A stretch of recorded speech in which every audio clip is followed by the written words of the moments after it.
What in the world is up, mga kalamon? So let me take you back to pretty much what happened during Holy Week. So I just stayed at home and managed the store.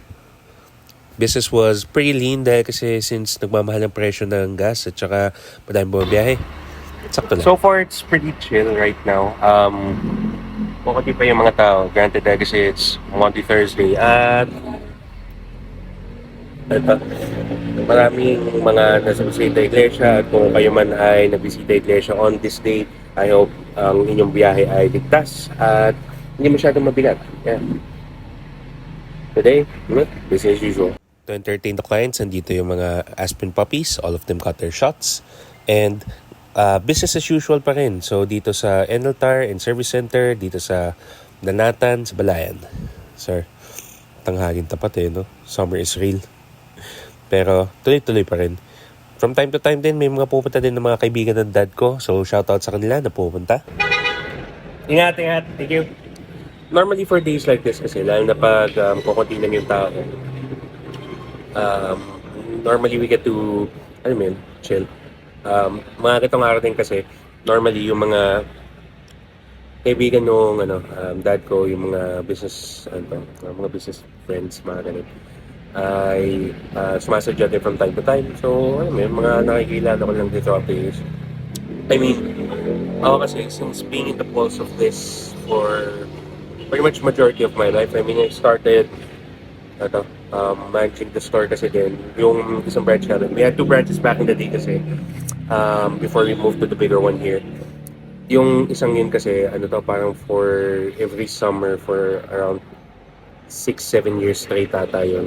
Doon ako tumatao, dun sa Pasilaya. And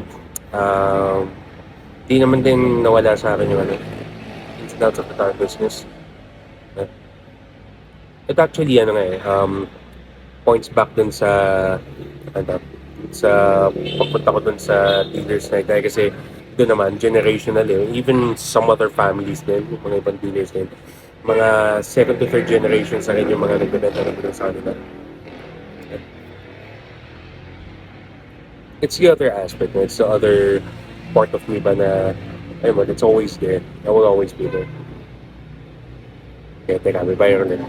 At dahil ako lang ang tao, so I just had lunch here. Tayo ay may pork caldereta for today.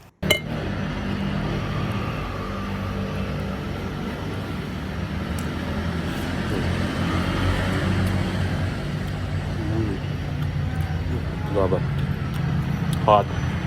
A little bit on the sweeter side. Just right amount of savor. At ang lambot ng pork. Grabe. Recently, nag-birthday din yung kasambahay namin, si Manang. And she has been with us for pretty much around going 30 years now. Nag-birthday siya kamakailan and with her being a senior citizen and all, pumapasok lang siya sa amin, just to help out or parang help out with the chores and everything. Pero the fact lang din na nakapagluto pa rin siya ng ganitong effort. Sabi nakakatawa. Wishing her so many more birthdays. That's it. Kain na rin kaya. Afternoon is pretty much the same thing. So, may mga dumaan din ng mga clients buong araw. And pagkatapos ng purchase nila, it was pretty quiet. Pero, hindi siya boring. So, nandito ulit yung mga Aspen puppies. And lahat sila ay nagtipon-tipon dahil oras na ng pagkain. Yes, sir. So, pagkatapos nun, this was Good Friday. And since sarado ang tindahan, we just chilled today. Sir, had my morning coffee for the pick-me-up. Ang almusal natin ay puto. Sinamahan natin ng black coffee. One sip, that'll wake you up. Nung Sabado de Gloria naman, this was lunch and tanige steak. Kuha tayo ng isa. Grabe. You rarely have this fresh fish. Normally, I have it kasi pag umuwi. And it was very, very good. Tanghalin tapat. Napakainit sa Pilipinas. Went back to the store and dahil Semana Santa ulit, business was pretty lean pero at least tuloy-tuloy. Noong merienda kami ay nagpaluto ng sopas. It was hot, it was good. So, until the end of the day yan. ito naman ng Easter Sunday at sakto piyesta dito sa barangay. So, it is quite a treat dahil kasi nagpatugtog yung banda.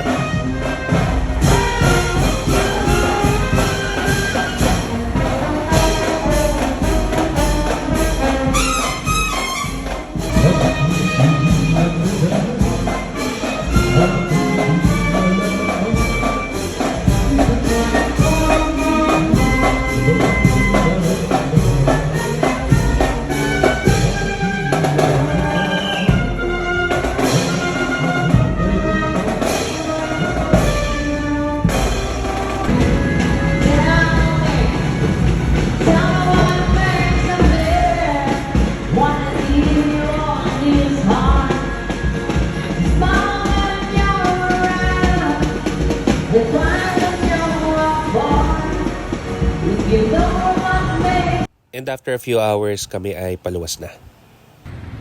Napakainit sa Pilipinas. Grabbed our bags lang, nilagay na sa kotse, and we were on our way. The ride was pretty chill dahil kasi inuuna na namin yung traffic build-up. May nag-post nga dun sa Facebook na yung traffic situation as of Sabado de Gloria, medyo mabigat na. Sinuwerte lang siguro kami at hindi pa nagbi-build up ang traffic mga around before lunchtime. Pero this view, man, it's very spectacular. So, it's all smooth sailing from here. Dire-diretso lang mula Tagaytay. Dire-diretso lang. Pagkatapos ng Twin Lakes, may mga konting build-up lang para dun sa mga sumasakay sa bus. Pero, all in all, it's still pretty chill. Yes, sir. So, pagkatapos nun, dumiretso lang kami, daan ng Cavite, and dumaan papuntang SLEX.